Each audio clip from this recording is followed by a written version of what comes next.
Well, good evening, Brennan, and welcome to the Lodge Hope of Karachi, number 337, and our weekly lockdown lecture series. I can't believe we're now at number 22, Brennan. It's a great delight to welcome you all here this evening. As usual, I will start by reminding you all of the Grand Lodge of Scotland guidelines for Zoom meetings and ask you that you keep your video on and that you have a proper name within your screen so we know who you are.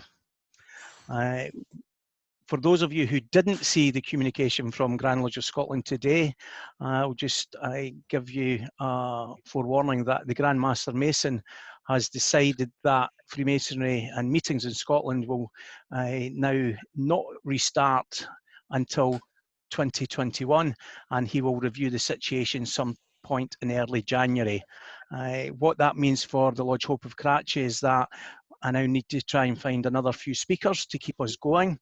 I've now managed to get people up to the end of October. I'm just waiting to a couple of people to confirm, and it would be my proposal that we will continue with this weekly series up until the 15th of December, Bern, and then we will have a Christmas break and may or may not come back in the new year in this weekly format. Coming back to this evening, Brennan, it gives me the greatest of pleasure to welcome to our midst worshipful brother Brendan Kyne. Brennan, it's 4 AM in Australia, and Brendan has graciously agreed to get up early or stay up late, who knows, to be with us this evening to talk to us about Freemasonry in Australia. Brendan is steeped in Masonic research and lectures, and he is the secretary of the Australia-New Zealand Masonic Research Council, and I've no doubt he will talk to us a little bit about that this evening. So without much further ado, I hand the floor over to you, Brother Kyne. Thank you, Brother Gordon, and thank you for inviting me. It's my first time to a Scottish lodge, so thank you very much. This morning I just thought I'd touch on some of the bits of Freemasonry coming to Australia and then focus a little on Freemasonry in my home state of Victoria, but looking at it from some of the more quirky and unusual bits. So it's not going to be a blow-by-blow description of Freemasonry in Australia with lots of dates and names. And I'll just quickly mention, Gordon said there, the Australian and New Zealand Masonic Research Council. That was a council set up, I think, in late 1990s. By a bloke called Kent Henderson, and it brings together all the research lodges throughout Australia and New Zealand. And once every 2 years we have an annual conference. Unfortunately, this year's is cancelled. And in the alternate years, we have a touring guest speaker who tours Australia and New Zealand. We've had people such as Bob Cooper, Mike Kersley, various other people, and they put a book together of the tour, and they, travel Australia and New Zealand delivering those lectures. So on to tonight's or this morning's talk. And hopefully at the end of it, you'll know a little bit more about Freemasonry in Australia and more specifically Victoria. And I suppose when we tend to think of the origins of Freemasonry, we immediately go to Scotland. But I say to the young guys here, don't overlook our own history here. Sure, we might have only, 200 years of Masonic history, whereas you guys have over 500-600 odd years of Masonic history. Nonetheless, don't overlook your local history. Gordon, can I share a screen? Yes, you can, Brendan. Okay, because I've got a little PowerPoint thing here for people to look at. There we go. Don't need audio. I can see that. Hopefully you can all see that. And what we've got there actually before I begin is the picture of the first lodge building ever built in Melbourne, Victoria. That was built in 1858 and was originally a single-story building, so it wasn't very flash. As you can see, the bottom story is quite plain. The upper story's got a little bit more architectural detail, but that was 1858 and it's still there, except now it's an apartment block, as most things are these days. So Freemason coming to Australia, as you all may know, 1770, Captain James Cook and the Endeavour reaches Australia with Joseph Banks on board. And he gets the gig for being the first Freemason to set foot on the Australian mainland. He wasn't the only Freemason on board, but because he funded the whole tour, he gets the gig as the first Freemason in Australia. 18 years later, though, in January 1788, we have the first fleet of British ships arriving in Botany Bay to establish a penal colony, the first non-Indigenous colony in Australia, and the Indigenous Australians commemorate that day as Invasion Day. So for the first 20 years of the colony of New South Wales, which was the reign of the first 4 governors, Freemasonry was definitely not encouraged. Not surprisingly, really, given the governors were in charge of a penal colony on the other side of the world that included political prisoners, in particular those pesky Irish Catholics. So they were naturally going to be suspicious and a little wary of unauthorised meetings held in private or secret. Now, in the early 1790s, we have reports of Masonic gatherings in Sydney. And with many Freemasons among the officer class of the troop battalions and naval vessels in the area, I think we'd be surprised if Masonic meetings weren't taking place.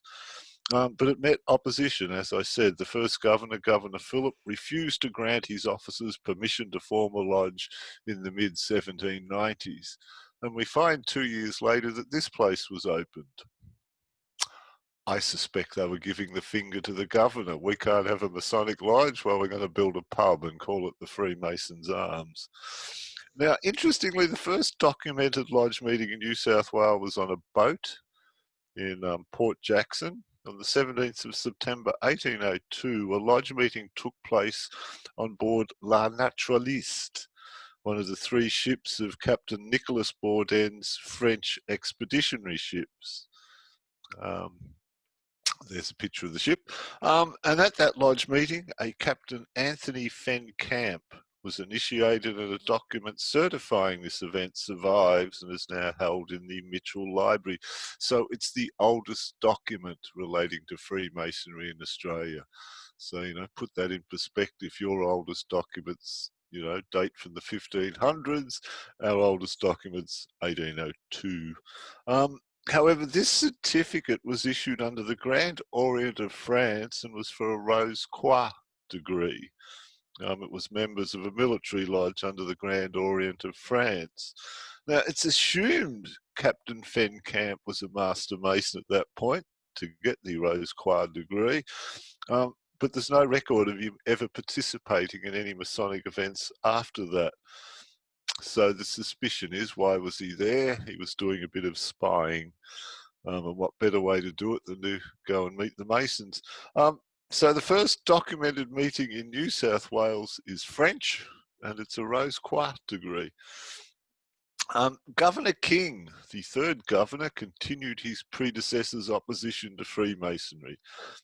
However, on the 6th of May 1803, convict Sir Henry Brown Hayes attempts to hold a Masonic meeting in Sydney, which is broken up by the authorities, and Brown Hayes is sentenced to hard labour in Van Diemen's Land.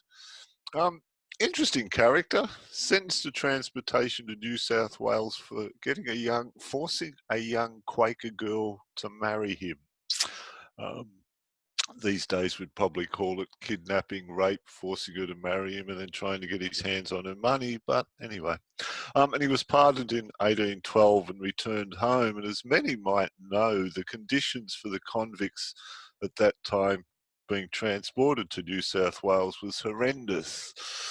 Sir Henry Brown Hayes enjoyed the comfort of a cabin for the entire journey. and he's a slightly different convict because you can see the house he lived in while he was in New South Wales. So it's somewhat unusual character. Consequently, because of that meeting, the governor reiterates that all Masonic meetings are completely banned without his permission.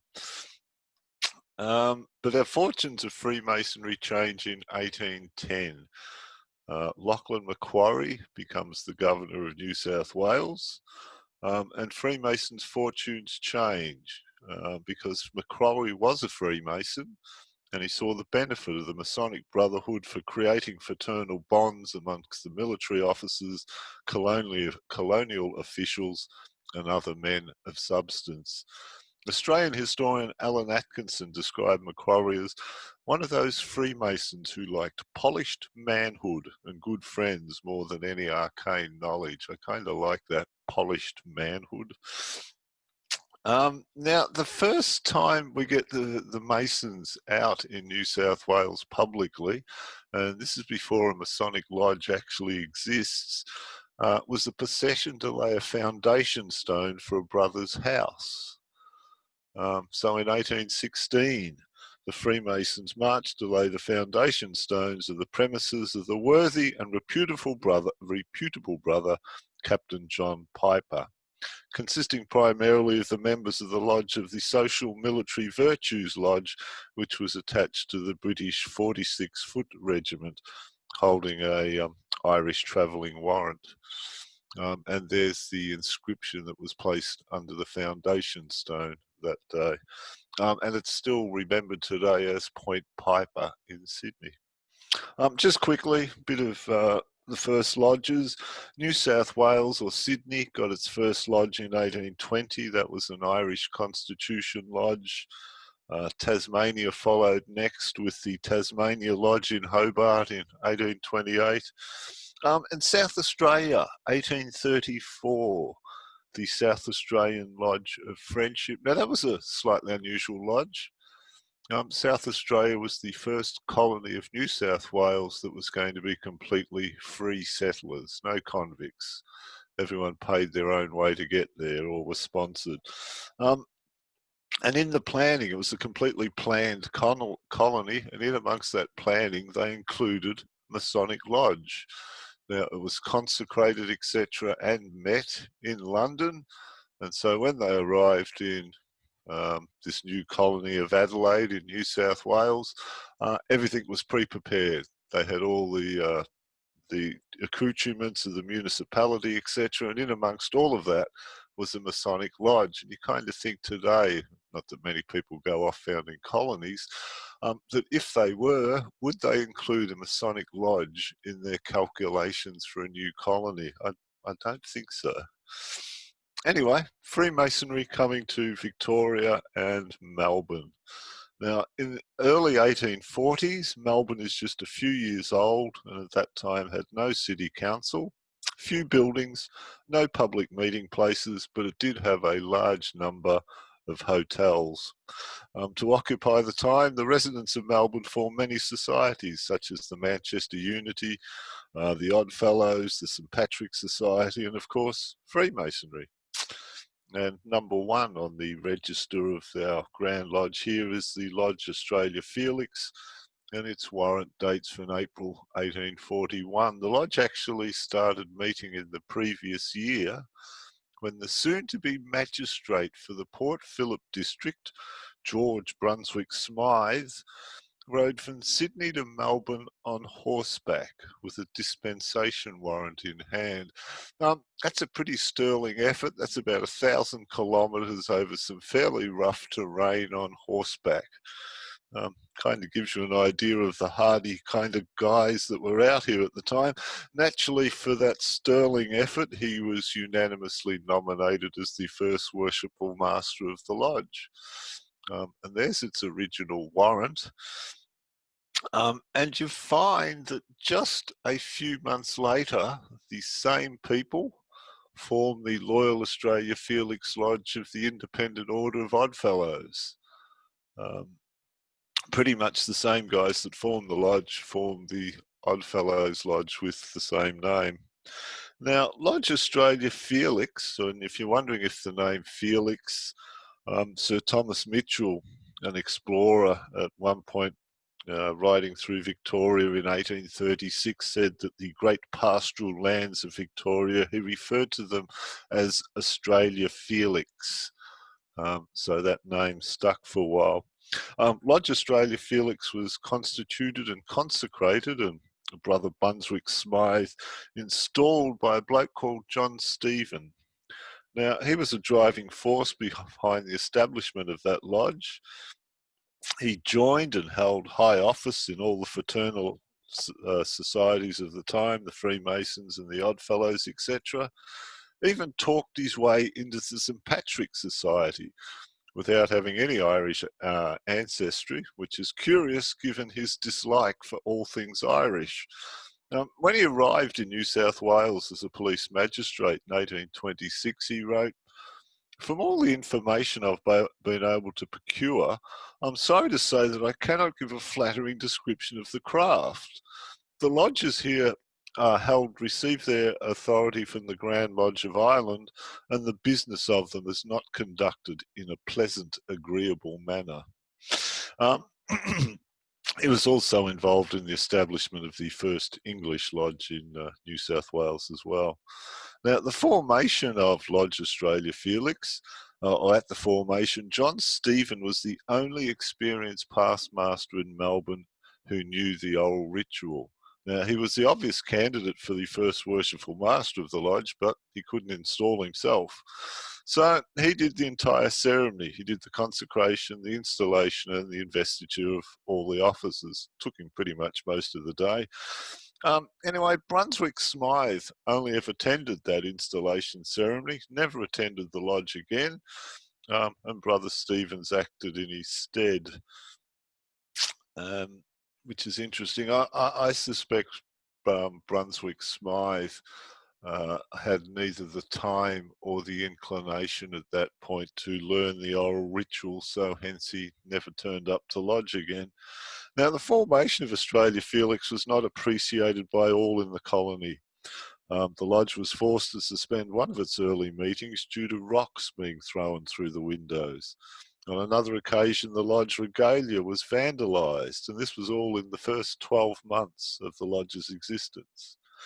But the ceremony and dining was a lot more leisurely, as no brother had far to travel to lodge. There were no suburbs. This more leisurely approach to Freemasonry is evident in an early resolution of the lodge discouraging the brethren and officers from retiring from the lodge room during the ceremonies. I kind of have this picture of, a blindfolded candidate about to take his obligation, and the wardens looking across to each other and, want to have a smoke. So they pop out for a smoke while the guy's doing his obligation. The population of Melbourne and its surrounding suburbs at that point was about 10,000 people. 10 years later, when the British Act of Parliament separated the rich pastoral lands of Australia Felix, or Victoria, from New South Wales, and the enabling legislation was signed in 1851. By that point, the population of Melbourne and the countryside has risen to 23,000 people. Whew, huge. There were 6 lodges at that point. And here we've got a little map for those of you who might be unfamiliar with some of the geography I'm talking about. Victoria's right down here in the bottom corner of Australia, the bottom southeast corner. And as you can see, Melbourne here is at the top of Port Phillip Bay. Geelong's down near the mouth of the bay, and Portland is right round on the Indian Ocean coastline. At that point, we have 4 lodges, 4 in Melbourne, 1 in Geelong, and 1 in Portland. And of the 4 in Melbourne, 1 is a Scottish Constitution Lodge. If you're wondering why we have in Melbourne 2 English Constitution Lodge, 1 Irish and 1 Scottish Constitution Lodge, it was because of Masons falling out. Everyone wanted to be in charge. They couldn't, so you kind of go off in a huff. get a warrant from another constitution and appoint yourself as Grand Master then. Much easier in those days.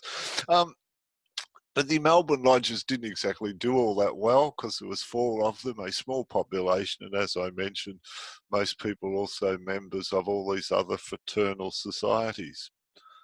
However, dreams of a quiet colony based on a rural aristocracy were short-lived.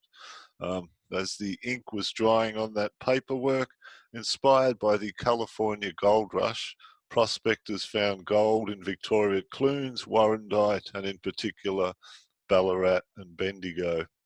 And by the end of 1851, the news of these gold discoveries had spread far and wide, leading to a huge influx of people from all around the world hoping to make their fortunes on the gold field. Um, gold not only made Melbourne, it established Freemasonry in the colony of Victoria, and in particular right across rural and country Victoria. So that by 1854, the population had gone from 23,000 in 12 months to 123,000 people. So 100,000 people arrived in the space of about 12 months. So you can imagine how many little wooden sailing boats had to arrive at that point to bring that many people here. Ballarat. The alluvial field at Ballarat proved to be an extremely rich gold discovery, causing the towns of Melbourne to be emptied of the majority of men. And because of that, the Melbourne lodges pretty much ceased to exist for a while. However, the rugged life of the goldfields soon deterred all but the adventurous and the hardy. Conversely, because of the gold rush, lodges multiplied in Ballarat, Bendigo, Castlemaine, whilst lodges also appeared in some of these smaller goldfield towns such as Daylesford and Creswick. And the goldfield lodges were either English or Irish constitution. I don't know why there weren't any Scottish, with one exception. In 1853, Jean-Marie Balaguy established at Ballarat a lodge named L'Amour d'Or de Lucius, or the Golden Bough of Lucius, working under the auspices of the Grand Lodge of the Rite of Memphis. A certificate was issued to Monsieur Balaguy on the 28th of August 1855 as the Sovereign Grand Master and founder of the Memphis Rite in Australia. And a booklet published in 1912, we find the following statement. In 1853, the Black Hill Lodge was created under the French Constitution and met at a spacious tent at Black Hill, close to where the United Battery now stands. Now, Monsieur Balaguy, or brother, may indeed have found his fortunes at Ballarat, for in the Ballarat Times for the 17th of March 1856, there appeared an advertisement stating that the meeting and banquet of L'Amour d'Or de Lucius Lodge of Freemasons would be held at the Balaguy Hotel at Black Hill. So in the space of a couple of years, it appears the lodge no longer had to meet in a spacious tent, but could now hold its meetings in their Grand Master's Hotel. Now, we have a certificate issued by this Memphis Rite Lodge. It was issued to a brother Richard Matthews on the 3rd of December 1855. Now there's dispute over whether it's his 3rd degree certificate or it's actually a Masonic travel document. I'm leaning towards the second, it's a Masonic travel document. The certificate sets out in French now one side and English translation on the other half, and was issued in the name of the Sovereign Grand Master of the Order of the Grand Empire of Australia of Memphis, and dated the 3rd of December 5859. Memphis used a creation year of 4004. There are 4 official stamps on the bottom of that certificate.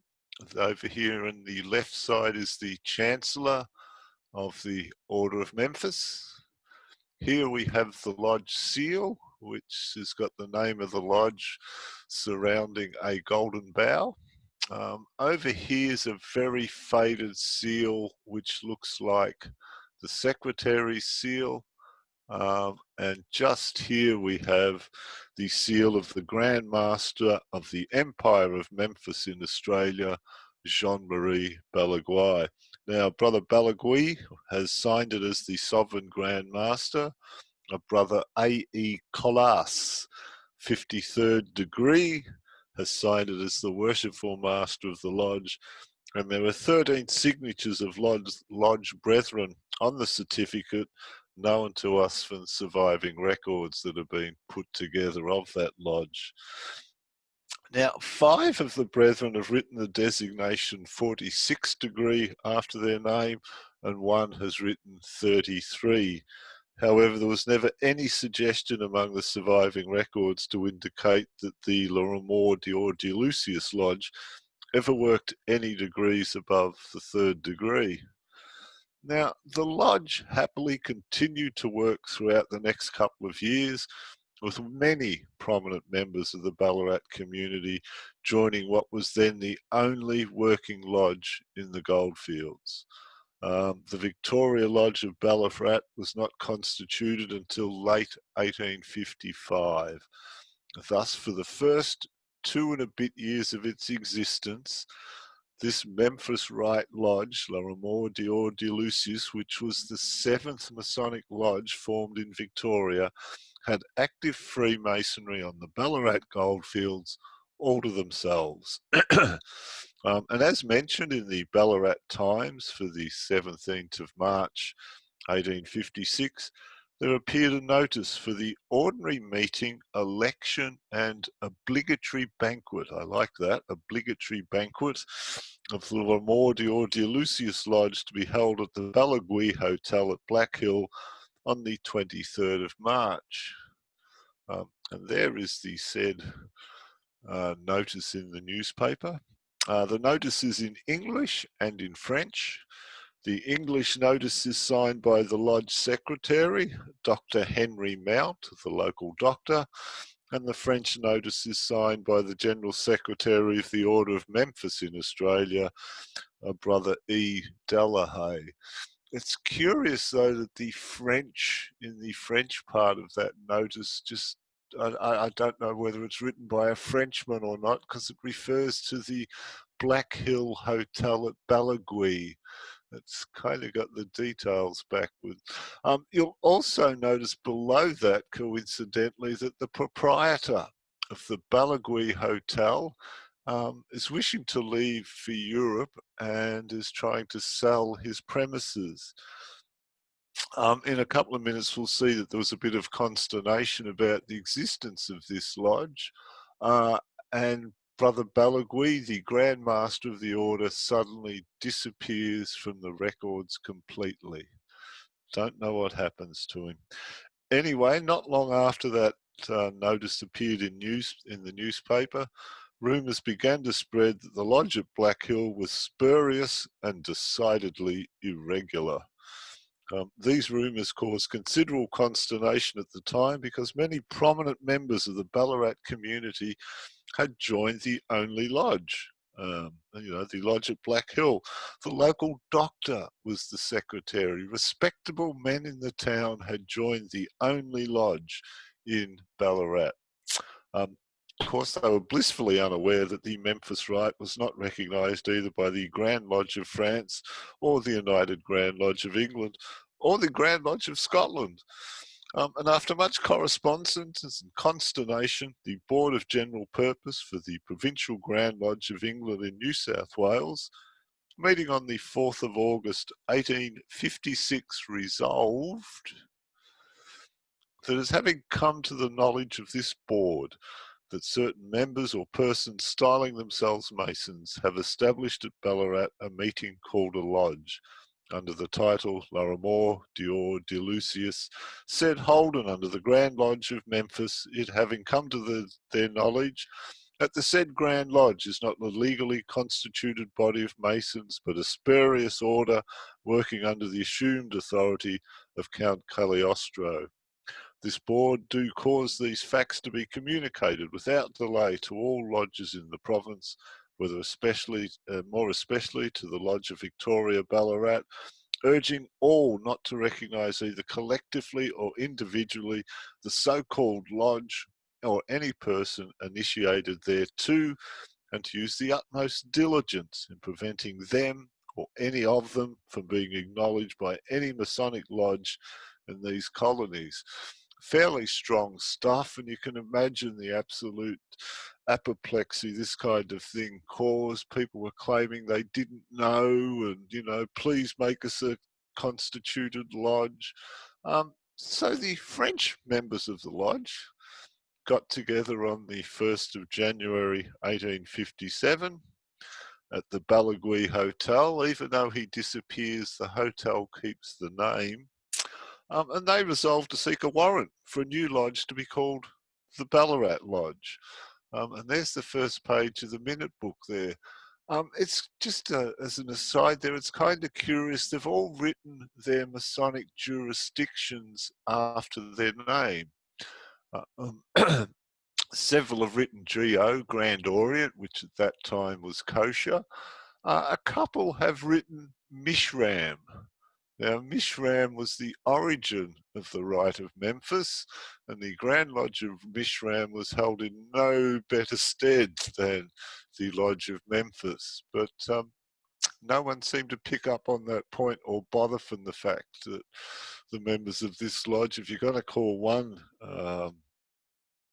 not kosher, well, then the other one as well. But anyway, with the support of the Victoria Lodge, the newly formed Provincial Grand Lodge of Victoria English Constitution wrote to Brother Lindsay Richardson, the worshipful master of the Victoria Lodge in Ballarat, in June 1857, stating, I hereby enclose a dispensation for the Ballarat Lodge, late Larimore de Lucius, and request that you'll have the kindness to take the trouble opening the lodge in properly constituted to ancient form, and I've informed Mr. Emile Poole, with whom I have been in correspondence respecting this dispensation, and that it has been sent to your call. Thus, the Ballarat Lodge, number 1019 on the English Constitution, was formed on the 27th of July 1857 at the George Hotel, and it was all but in name, still basically Larimore de Lucius. And I think this would have to be the only instance where a lodge founded under one of the more obscure non-recognised Grand Lodges, i.e. the Rite of Memphis, switching to an English warrant and being able to do it so easily. Obviously at the time they've looked at this mess, seen the application and gone, yep, approved, done, problem solved, let's move on. And as you know then, Freemasonry experienced an exponential growth in additional degrees, orders and rites, particularly during the 18th and 19th century. The sheer number and diversity of these Masonic orders would have been confusing enough for the average European Mason during the mid-1800s, and even more bewildering to a disparate group of Freemasons on a goldfield in Ballarat, Victoria. The fact Larimore de Lucius Lodge, warranted under the Rite of Memphis, was able to happily exist on the Ballarat goldfields in the 1850s was because the concept of what was regular and irregular masonry would have been largely beyond the information available to Masons in Victoria at that time. And to confuse matters further, some may have even heard that the then Grand Master of England, His Royal Highness the Duke of Sussex, was himself a member of the Order of Memphis. Consequently, any Masons coming across this Goldfield Lodge in their travels in the mid-1850s would have found the ceremony similar and regular enough to be acceptable. And while all this was going on, the other lodge in Ballarat sent some past masters to this French lodge to inspect their workings and interview a candidate, entered apprentice. And they came back to their lodge, and it's noted that they found all their work correct in due form and were eager to meet them. So they actually went to this lodge, observed the ceremonies, and came back and said, everything's good, not a problem. So that's a rather interesting little quirky story. But while we're still in the goldfield era, just down the road from Ballarat is the tiny little town of Creswick. Beautiful little town. Small goldfield lodge, and there we have the Creswick Havilah Lodge, founded in 1859. Um, it's really well worth visiting if you ever get round here. And as you can see from the picture on the right there, it has wonderful hand-painted walls and ceilings that were done back then and still looks amazing today. I suppose you guys are used to it, but walking into that lodge room, it really does take you back in time to another era. The unusual thing about the Creswick Lodge Room is it has an extra set of double doors in the west end of the lodge room. It has the normal set for candidate and member visitors entry, etc., but it has this additional set, which now you can see they've put chairs and the senior warden directly in front of that door. However, tradition has it that during the late 1800s, Masonic funeral services were held in the lodge room, and the second set of doors were opened only once for a brother when he left the lodge for the last and final time. Now, just a few years ago, there was an elderly member of that lodge, and that was his dying request. Could I please have that privilege? Um, Unfortunately, the Grand Master at the time thought, small country town, everyone knows everyone's business. No, I'm not having the Masons early one morning carrying a coffin out of the lodge room. Just not happening. So it never happened. Back in Melbourne, and this is one of my favourite stories, it occurred at an installation ceremony for the English Constitution Lodge at that point, the South Yarra Lodge, in 1863. As you know, and I think it still is the case in the English Constitution, and excuse me, I'm not sure about Scotland here, but it's the current sitting master's right to install his incoming master-elect. And in this particular case, the incoming master-elect went off and asked the provincial Grand Master if he would come along and perform the installation ceremony. To which Captain Standish said, yes, no problem, I can do that. Unfortunately, on the night, and Captain Standish was a slightly dodgy character, he was unable to make it, and he sent one of his underlings. But all of this is totally unbeknown to the outgoing sitting worshipful master. And he refused to vacate the chair and demanded his right to install his successor. So brotherly love ensued in the end, and they physically carried him out of the lodge room.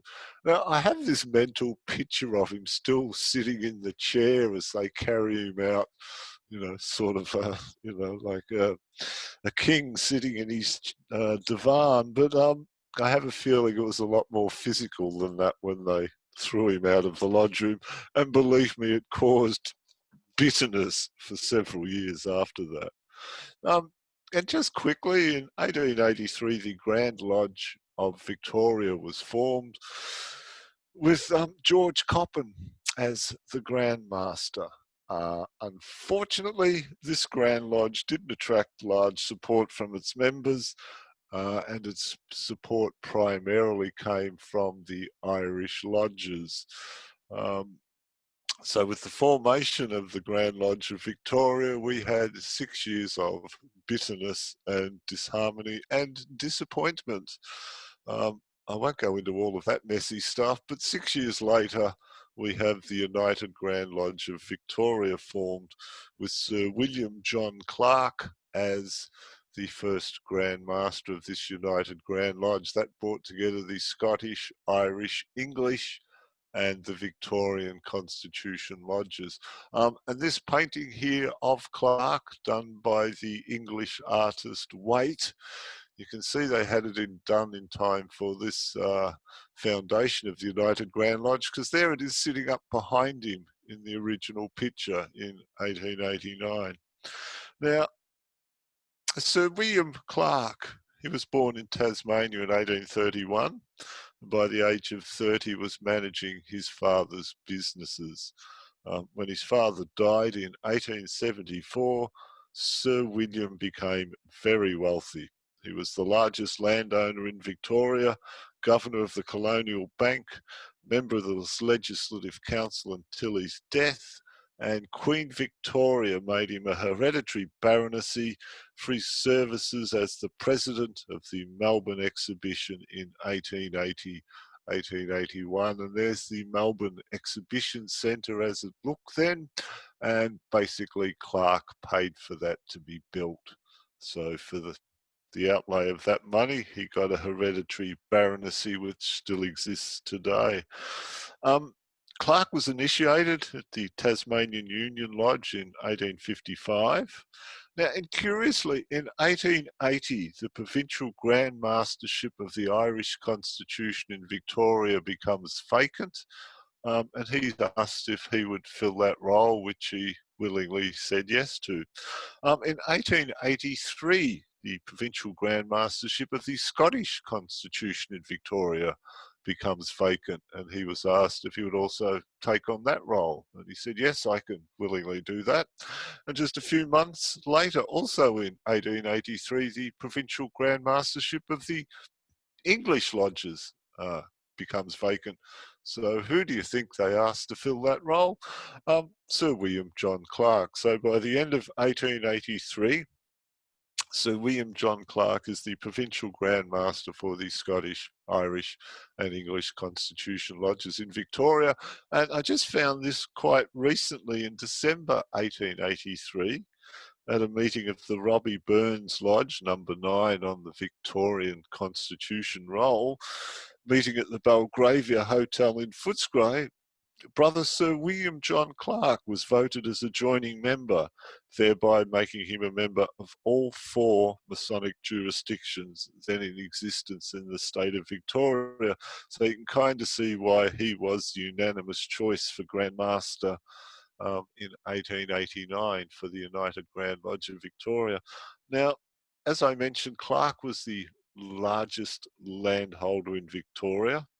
And his manor estate at Rupert's Wood in Sunbury had its own train station, its own militia, and it epitomised Clark's lavish taste. It featured a couple of ballrooms, billiard rooms, breakfast rooms, several lounge rooms, 2 reception rooms, 6 main bedrooms, 9 bathrooms, and completely separate but rather large servant quarters.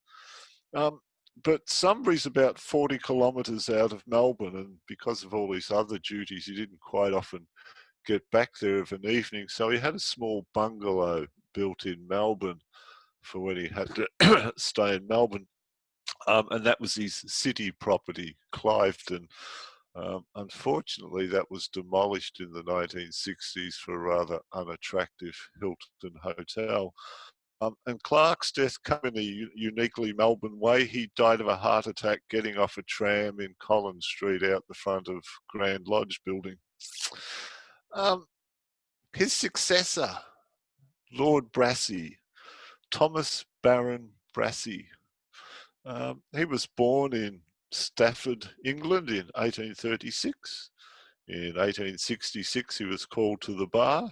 1868 to 1886, he was a member of Parliament. And in 1893, he was made a Lord. A couple of years later, he was offered the position of Governor of Victoria. Now, Lord Brassey was initiated at when he was at Oxford University. He was initiated at the Oxford University Lodge, but took very little to no interest in Freemasonry. And this lack of interest in Freemasonry was somewhat evident during his time as Grand Master. I mean, in particular, in 1896, he's about to be installed as the 2nd Grand Master of the United Grand Lodge of Victoria. Everything's prepared, ready to go. They're just waiting for him to turn up. And they waited the appropriate amount of polite time for a person of his stature, and then send someone across the river and through the gardens to Government House to see what's holding him up. he'd forgotten, completely forgotten. And look, I'll try and get there as soon as possible. Just hang on a second. So as you can see, it wasn't exactly the most interested grandmaster. Who forgets their installation as grandmaster? I mean, really. Just a couple to finish off on here.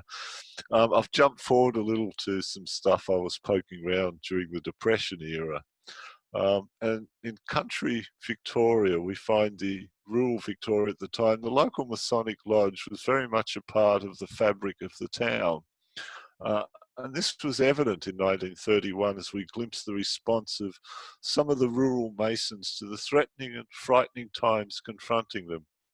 In 1931, the fear of the threat posed by the Catholics, the communists and the unemployed spread across rural Victoria. At the western Victorian town of Donald on March 1931, a state of high alert gripped the town as they waited for the Catholics and communists to make their move. The local dentist, who was a Catholic, was seen loading crates into the back of his car. Turned out later that was tomatoes, but it all added to the sense of drama.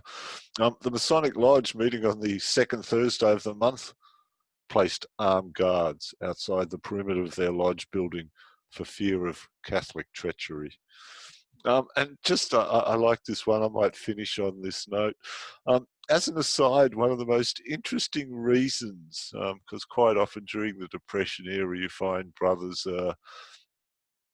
being charged with unmasonic conduct and deprived of their Masonic privileges for a whole variety of reasons, but primarily they tended to revolve around illegal gambling and dealings in alcohol. But this guy was charged with unmasonic conduct and deprived of his privileges. And I quote from the minutes, "The brother was found guilty of having entered the house of a brother during that brother's absence and stolen the affections of his wife." I might leave it there, Gordon. Brother Brendan Kyne, thank you so much for a very interesting sojourn through the early life of Freemasonry in Australia and then into Victoria. I know. As I say, it was just a brief overview. I think many of us have got relatives in Australia.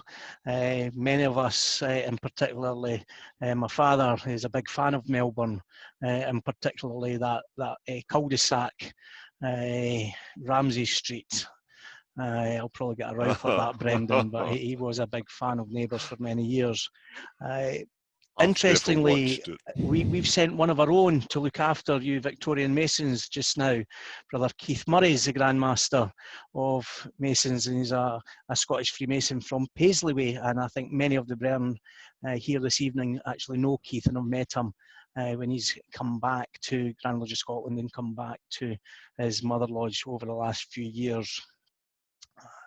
So yes, they had a virtual handover recently, so Keith's now the immediate past Grand Master, and I think it took a lot out of him. I think he'll go for a bit of a quiet time at the moment.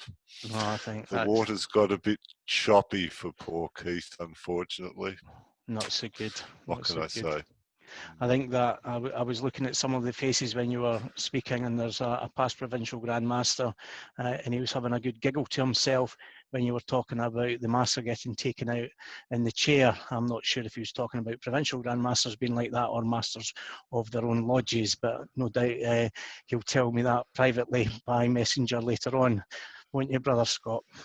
So looking at the chat, Brendan, there's a comment from Brother Mike Hearn: transferring from one obedience to another does happen.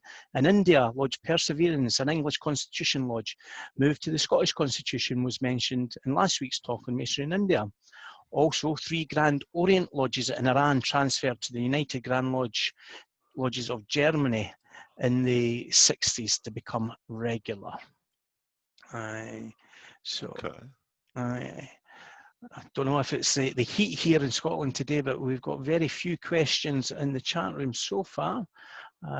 Another point that I would make, the lodge, my mother lodge is Lodge Errol Haig, Brendan, and we meet in Elgin's Lodge at Leven, and they have a similar double door behind the senior warden's dais, and we've got the normal single door where the candidates would come through, but there is also that double door, and I will be going back to speak to the very worthy and knowledgeable brother of that lodge to find out what he thinks the reason is for a double door there on the first floor. So I think it'd be a bit of a challenge to carry some of the brethren down in a coffin, particularly if they're built like me.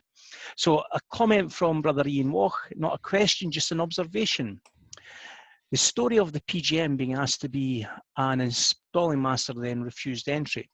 I was always taught that whilst it is the Right Worshipful Master's decision as to whether anyone is admitted into a lodge, there are two exceptions when entry is demanded and cannot be refused. One is Provincial Grand Lodge on their annual visit, when they're representing Grand Lodge, and the second one is when installing masters demand entry, as a refusal by the sitting master would result in them continuing ad infinitum or nauseam. So I think that is the case. Yeah, that's what made that instance so controversial. They just ignored what the master wanted and carried him out of the lodge room. And on that point, to answer your question, Brendan, about what happens in the Scottish Constitution, normally the incoming master would invite traditionally two, more and more so in these days, 3 or 4 brethren to come along and do the installation, so it wouldn't be on him to install his successor. Stuart Donaldson's asking, did you research James Erskine Murray of Australasia Kilwinning? No, I know the name, but no, I haven't. No. So, Okay. unfortunately, it's a no for that one. Sandy Thompson's asking an up-to-date question. How's COVID-19 affecting Victoria Freemasonry? Victorian Freemasonry is now like this, completely online. All lodges are closed until the 1st of January at the earliest. So yes, we haven't met. I was speaking at a lodge on Friday the 13th of March, and that was the last time lodges in Victoria met, and they're not going to meet again for the rest of this year completely. Yes, here in Victoria, it's very eerie. The streets and everything are empty again. So yes, so Freemasonry at the moment, as I said, completely online. But being Masons, I've got a full dance card of Zoom meetings. Yeah, I think the Zoom meetings are becoming more and more popular, and I think it's a good way, particularly for those brethren who are living on their own or are shielding. It's a way for them to connect with their fellow brethren. Jim Gardner's got a comment for us, Brethren. I often visit Inchinnan 1405, and that allows any deceased brother the honour of a brief ceremony with the family attending with the coffin in the lodge rooms. Wow. So, an interesting Not many lodges would do that. David Weems, just recently I had the privilege of being invited to install my successor in office. So again, I think that will be a great privilege for David to do. So, Brian, do we have, from Alan, what are you allowed to do online in Victoria in terms of Freemasonry? Primarily, and as I'm the secretary of the Victorian Lodge of Research, it's mainly speakers. Although all lodges at the moment are being encouraged to meet. Naturally, the only sign anyone can use is fidelity. But a few lodges are using an open and closed ceremony, so I don't know how kosher that is, and I didn't say that. We do have one lodge here, which I'm the incoming master of, the second one, and that's a virtual lodge, the Endeavour Virtual Lodge. We meet completely online. It's a sort of the daughter lodge of our research lodge. Currently, our membership has now gone to about 100 odd people from all around the world. It's working beautifully, that lodge. we only use the sign of fidelity and can never leave the first degree, but we open and close like a standard lodge, and you're expected to wear full lodge regalia to those meetings because it is a real lodge meeting. Interesting. So, yes, I it's think unique. There's only 2 in the world. I think there's another one in Canada. Yeah, I think there is, and potentially, who knows, 5, 10 years from now, depending on what COVID kicks out, that may be the future of Freemasonry, or for those more mature brethren, I will say. Gordon and Brendan, yes. what decisions are you allowed to make at these meetings when you meet on Zoom? We're allowed to vote and accept joining members. We're allowed to vote for incoming candidates. They want you now to do minutes and pass minutes and have treasurer's reports, trying to make it as much like a normal lodge meeting as they can without pushing the envelope too far. You know, we joke about initiation ceremony online. I mean, how would that work? You say to the guy, take your blindfold off now. It just wouldn't work. But no, it's basically administrative stuff that we are restricted to. But coming from the education side of Victorian Freemasonry here, I love that so many lodges are now having, like this, education meetings. And I'm telling them all, keep it going. You know, you complain to me that you never have time for education. Well, here's an option for continuing to do that. You know, when we get back there and have our regular monthly meetings, here's an option for in an off month or something to keep education going. And it also, as Gordon says, connects with a lot of those older brothers who rarely make it to lodge anymore, because they can't drive at night or for many other reasons. So I really think Zoom and COVID has given us an opportunity we should grab. Yeah. I hope that answered your question, Alan. It did, thank you very much. And I totally agree. Thank you very much, Brendan. Thank you, Alan.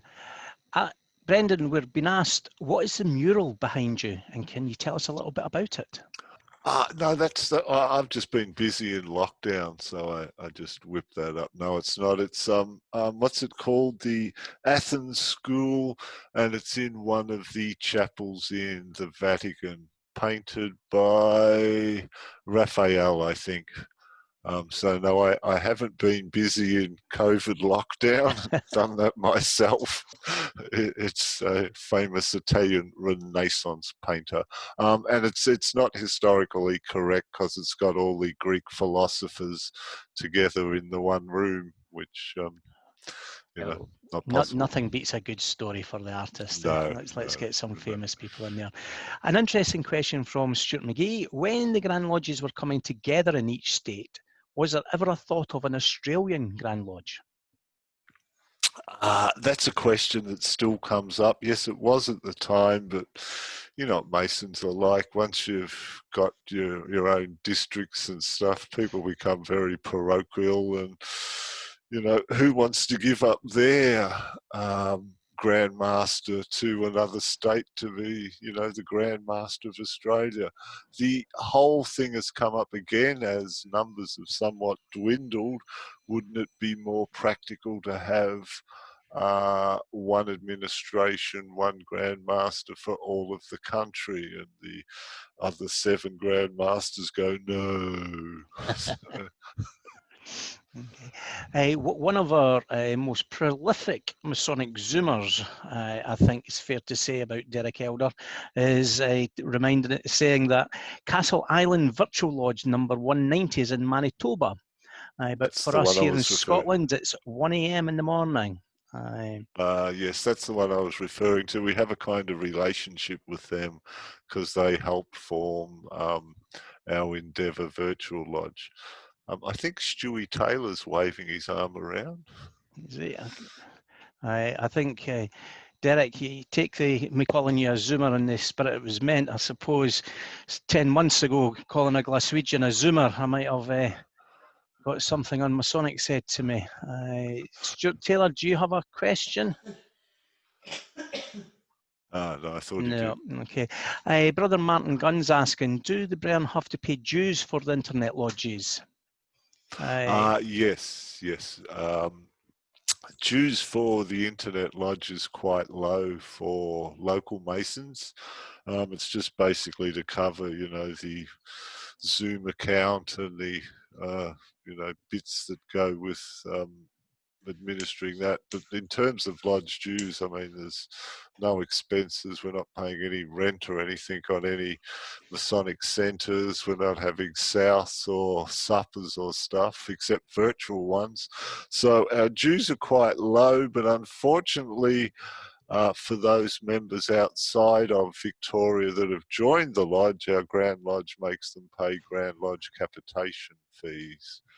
But we're still in discussion with them about that, because we argue that someone, say in Scotland, isn't exactly going to get the full benefit of paying Grand Lodge capitation fees to the Grand Lodge of Victoria if you're living in Scotland.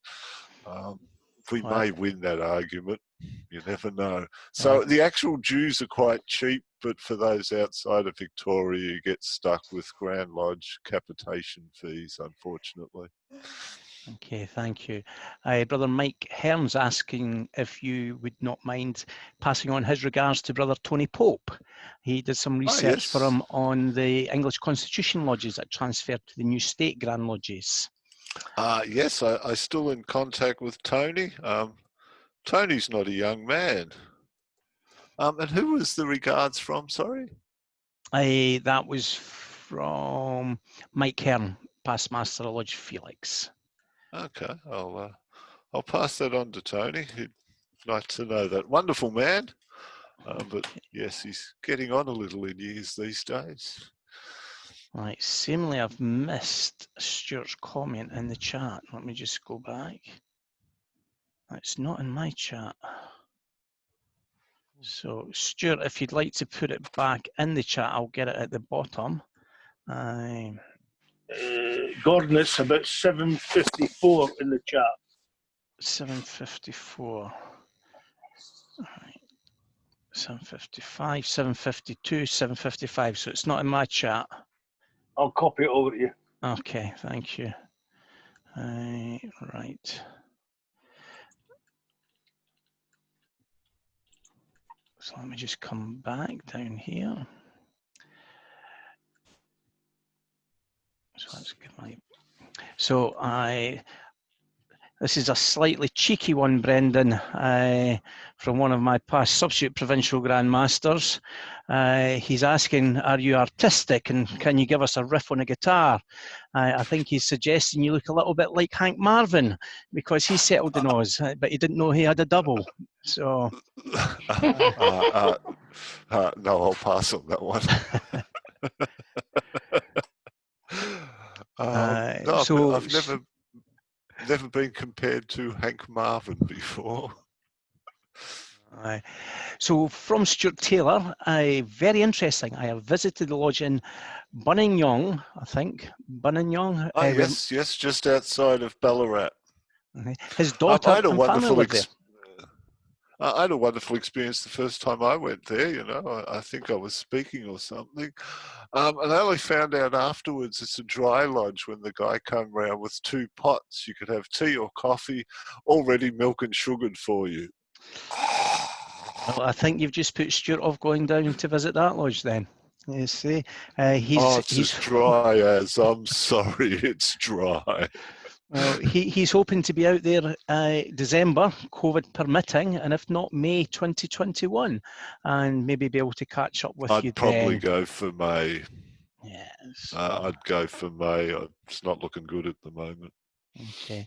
Well, Brendan, once again, I think that's the questions in the chats up to date. So on behalf of the members of the Lodge Hope of Karachi, number 337 here in the province of Fife and Kinross, and all our visitors, can I once again say a huge thank you for you getting up so early and coming here this evening to present to us on the development of Freemasonry in Australia. It is very much appreciated, sir. Thank you.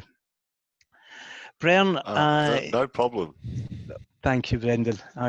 And we might try and get you back another day to come and join us, and hopefully one day we'll see you here face to face. Our That'd announcements. be good, actually. Well, you'll be more than welcome. More than welcome.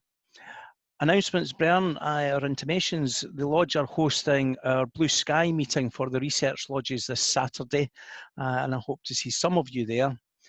On Sunday, to commemorate the 75th anniversary of the ending of the Second World War and VJ Day weekend, the Lodge are hosting a special meeting via Zoom at 7 p.m. and it will be a discussion and a presentation on the Victoria Cross and its connections to Freemasonry. Our speaker next Tuesday is Brother Ian Robertson, past master, Edinburgh's third citizen. And he'll talk to us about the blue blanket and Freemasonry. So as usual, Bren, as I say, thank you to Brendan once again. I will unmute everyone so you can say your own personal thank yous and goodbyes. If I can remind you to sign the virtual tile on our Facebook pages and also continue the discussion there later on. And the presentation will be available on our YouTube channel, hopefully around 10 o'clock this evening. That's you all unmuted, Bren. The floor is yours. Thank you, Brendan. Thank you very much. Excellent, excellent. Thank you.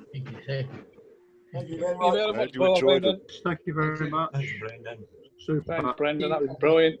Excellent. Thank you, Gordon. Thank you very much. Thank you, Brendan. Thoroughly enjoyed it. Thank you. Excellent. Brendan, very interesting. Thank you. Thank you, Brendan. Very good, Brendan. Brendan, thank you very much. Good to be with you all, brethren. And thank you again to Gordon for arranging it all. Thank you, Brendan. Thanks so much indeed. Very interesting. Thank you very much, Brendan. Superb.